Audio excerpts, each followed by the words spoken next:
আজ শুক্রবার তারেক রহমান গ্রেপ্তার হয়ে উসমান হাদি মামলায় দেশে এসে ফেঁসে গেলেন তিনি। উসমান হাদি ভার্সেস তারেক রহমান।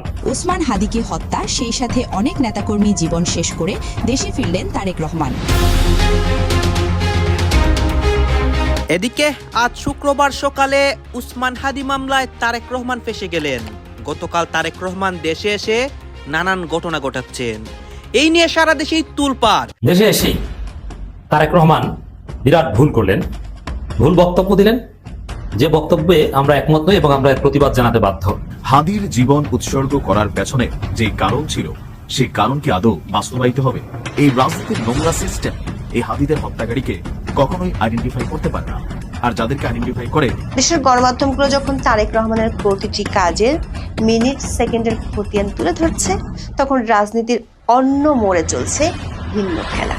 নির্বাচনকে ঘিরে শুরু হয়েছে রাজনৈতিক মহানাটক, যেটিকে আপনি বলতে পারেন আদর্শের বুলি বনাম পর্দার আড়ালের ডিলিংস। আজকের এই দিনটি বাংলাদেশের আগামী রাজনীতির জন্য অতি অতি গুরুত্বপূর্ণ।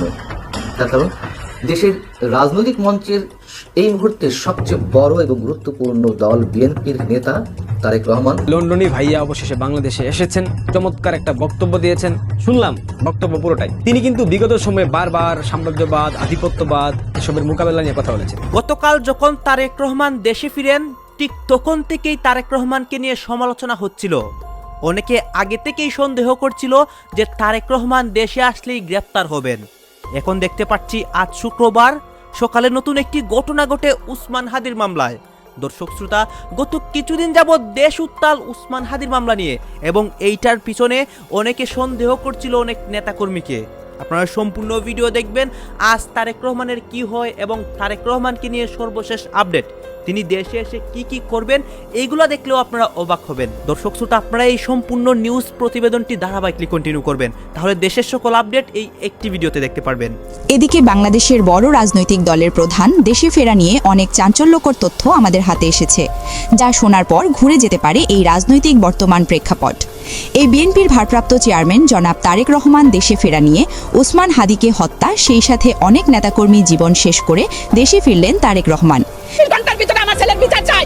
আমার ছেলে ঢাকা তারেক রহমানের সম্মেলনে পা দিয়েছে, সেখান থেকে হুন্ডা থেকে টাইনে আমার ছেলেকে শেষ করে দিতে আমলিকে শাসরা ঘটনাস্থলে মারা গেছে। আমার ছেলে বাড়ির দরজা এলান নম্বরে ফুলাস মুখ সাইডে ধরে রাখছে, গলা সাইডে ধরে রাখছে, আর সাকিব দেখো পাইছে ওই যে কি ছুরি খুলে আছে না, এই চাবি দিয়ে টিপ দিলে করে ঢাকা তারেক রহমানের সম্মেলনগুলোকে বাড়ি থেকে লঞ্চের কাজ করা হয়েছে।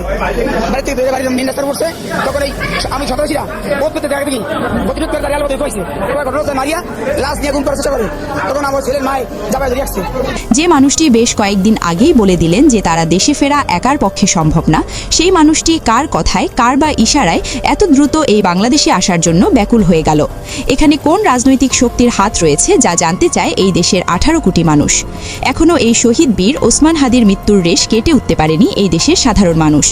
হাদির মৃত্যুর রেশ কাটতে না কাটতে তারেক রহমানের দেশে আগমন, এটা কিসের ইঙ্গিত হতে পারে? যেখানে ওসমান হাদির আসামি এখনও ধোয়া ছোঁয়ার বাইরে, সেখানে এত ঝুঁকি নিয়ে কেন দেশে ফিরলেন তারেক? তাহলে এই সোনার বাংলাদেশে ভারতের শাসন চলবে, সেটা মেনে নিয়েই কি, ভারতের সাথে বৈঠক করেই কি দেশে ফিরলেন তারেক রহমান? এমন মন্তব্য কিন্তু এবার রাজনৈতিক অঙ্গন থেকে বেশ সাড়া ফেলছে। চলেন এই তারেক রহমানকে ঘিরে কিছু তথ্য জেনে আসা যাক। শহীদ প্রেসিডেন্ট জিয়াউর রহমানের সুসন্তান লন্ডনে বসে যখন বললেন যে বাংলাদেশে ফেরত আসার সিদ্ধান্ত আমার একার না।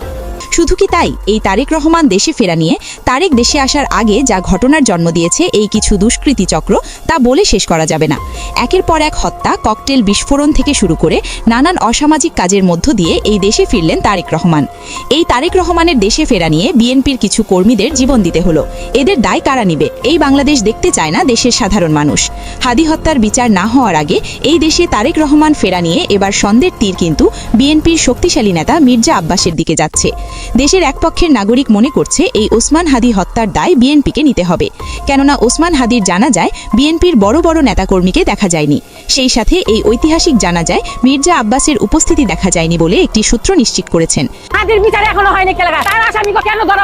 ওসমান হাদি ভার্সেস তারেক রহমান, একজন প্রয়াত শহীদ আর একজন বাংলাদেশে এসেছেন, তুলনা যথেষ্ট জরুরি, অতি জরুরি আলাপ। আর the same time Tarique Rahman versus Jamaat ইসলামের আমির ডাক্তার শফিকুর রহমান, কি ঘটছে, কি ঘটতে যাচ্ছে? দর্শক, তারেক রহমান শত চেষ্টা করেও আমিরে জামাত, বাংলাদেশ জামাত ইসলামীর আমির ডাক্তার শফিকুর রহমানকে সারাতে পারছেন না। দেখেন, জনগণ আজকে তুলনা করে ফেলেছে। আমিরে জামাত রিকশায় ঘুরেন, তার কোনো বুলেট প্রুফ গাড়ি লাগে না, কোনো মিলিটারি প্রোটোকল লাগে না। এমনকি আওয়ামী লীগের লোকজনও ইতিহাস ঘেটে বের করে ফেলেছে। শেখ মুজিবের প্রত্যাবর্তনেও জনগণই ছিল তার নিরাপত্তা ঢাল। আবার শেখ হাসিনার স্বদেশ প্রত্যাবর্তনও সেম।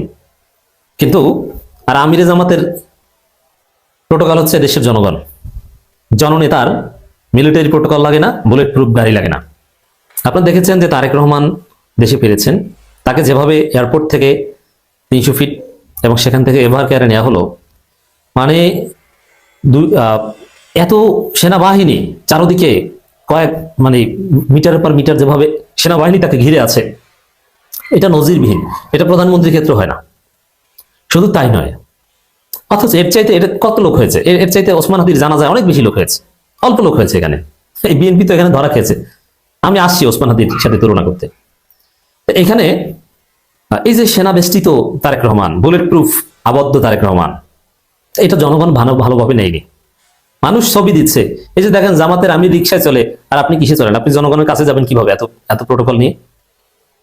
যে নেতার এত ভয়, স্ট্রং মিলিটারি প্রোটোকল লাগে, এবং মিলিটারি প্রোটোকল লাগে তো লাগে। আপনার ভিডিও দেখেছেন কিনা জানি না, আমি বলছি শুনেন। মিলিটারির লোকজন, আর্মির লোকজন, বিএনপির লোকজনকে, এমনকি নারীকেও পিটিয়ে পাছা লাল করে দিয়েছে। কি জন্যে? যে কেন কাছাকাছি যাচ্ছে, রাস্তার মাঝখানে দাঁড়িয়েছে, যদি ওখানে গাড়ি টাড়ি আসার কিছু না। এত সিকিউরিটি লাগে নেতার জন্য। ওই জামাতের আমিরের জন্য তো লাগে না। জামাত তো এখন আপনাদের চাইতে বড় দল, বাংলাদেশের লার্জেস্ট পলিটিক্যাল পার্টি এখন জামাত ইসলামী। তো তার আমিরের লাগে না, আপনার লাগে না। জামাতের যেদিকে বেশি ষড়যন্ত্র তারেক রহমানের বিরুদ্ধে, নেভার। জামাত বাংলাদেশে অলওয়েজ হত্যাযোগ্য, এবং তাদেরকে হত্যা করা তো দীর্ঘদিন জায়েজ ছিল। তো এই জায়গাটা, এই প্রোটোকল জনগণের সাথে মেশা, এই জায়গাটায় তারেক রহমান অনেক পিছিয়ে পড়লেন ডাক্তার শফিকুর রহমানের চাইতে। নিশ্চয়ই বিএনপির নেতাকর্মীরা সবাই অনেক খুশি, বিশেষ করে যারা 300 ফিটে আজকের এই প্রোগ্রামে সরাসরি উপস্থিত ছিলেন।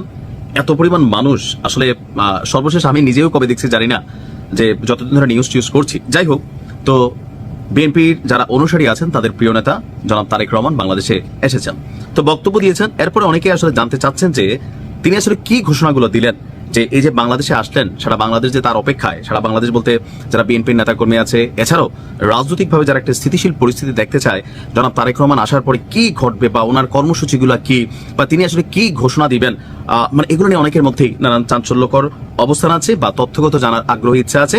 তাদের জন্য এই ভিডিওটা। আজকের এই ভিডিওতে আগামী 3 দিনের, অর্থাৎ আগামী 72 ঘন্টা জনাব তারেক রহমান কোথায় যাবেন, কি করবেন, তার পূর্ণাঙ্গ একটা কর্মসূচি আমি জানানোর চেষ্টা করছি।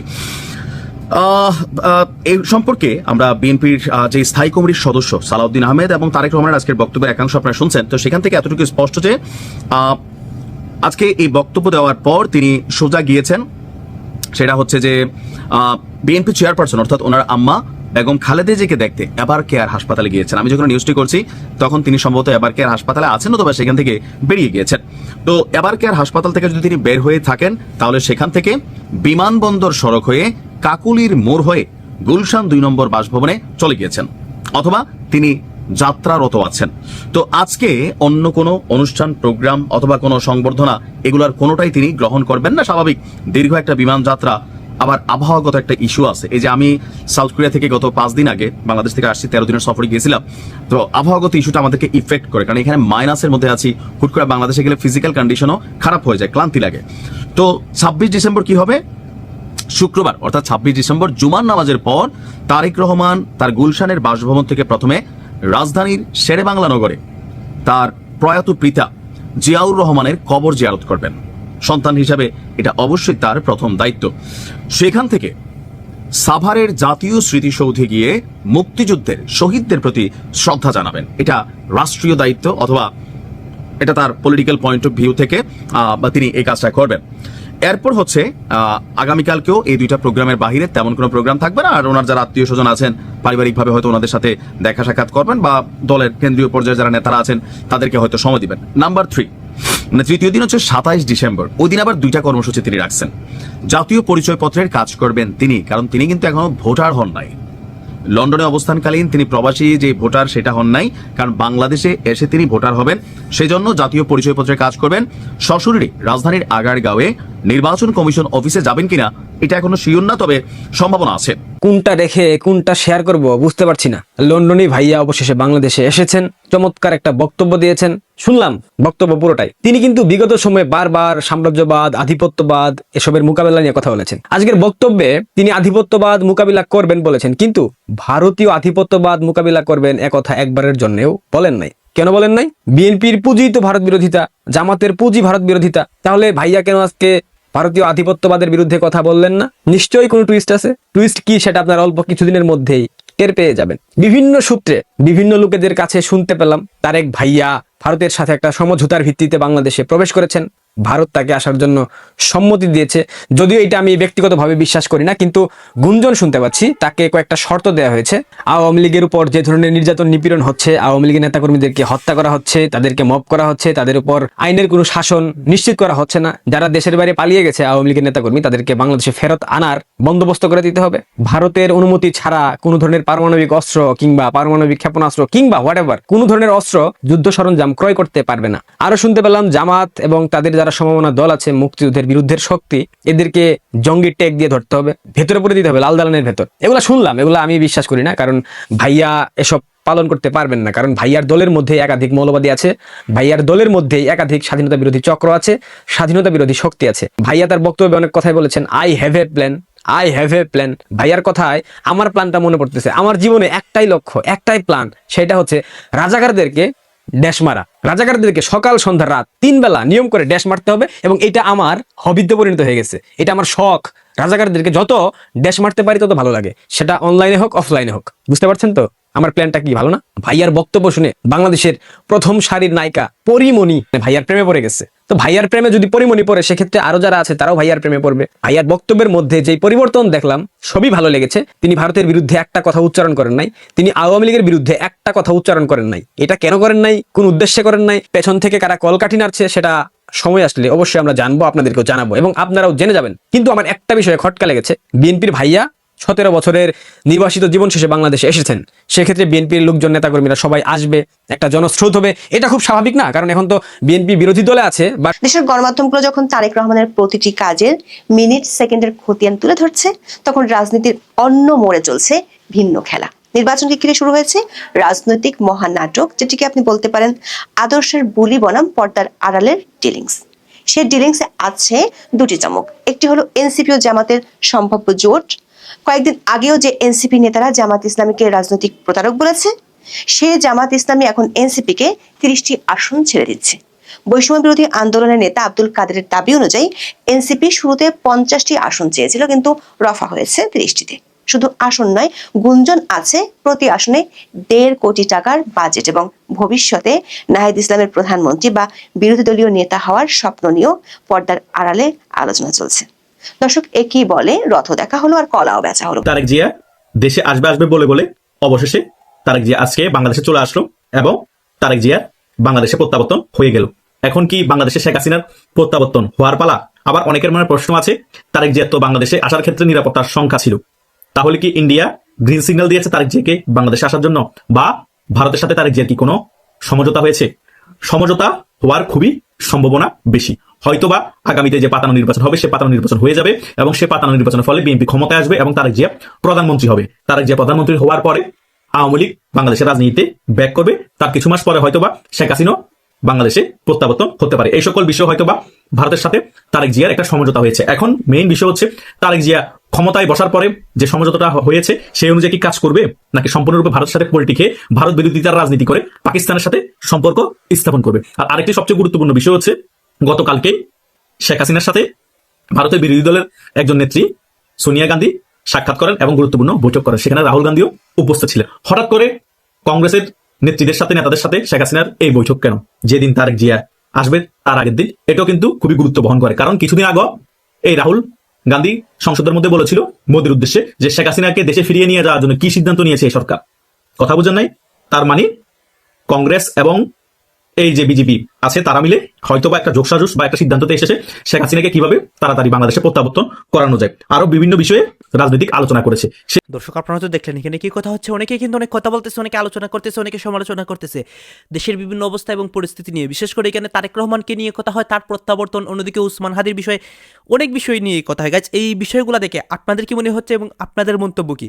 তারেক রহমানকে নিয়ে আপনার মন্তব্যটা অবশ্যই আপনারা আমাদের কমেন্ট বক্সে লিখে যাবেন। আর হ্যাঁ, তখন আপনাদেরকে আমরা যা কিছু দেখিয়েছি সব কিছু আমরা সোশ্যাল মিডিয়া থেকে সংগ্রহ করেছি, এখানে আমাদের নিজস্ব কোনো মন্তব্য নেই বা আমাদের নিজস্ব কোনো সিদ্ধান্তও নেই। সর্বশেষ আপনাদের কাছে আমাদেরকে রিকোয়েস্ট থাকবে, আপনারা আমাদের চ্যানেলে নতুন দর্শক হয়ে থাকলে চ্যানেলটি সাবস্ক্রাইব করবেন এবং পাশে থাকা বেল বাটনটি বাজাবেন যাতে করে নেক্সট ভিডিওটা সবার আগে আপনাদের কাছে পৌঁছে যায়। ধন্যবাদ।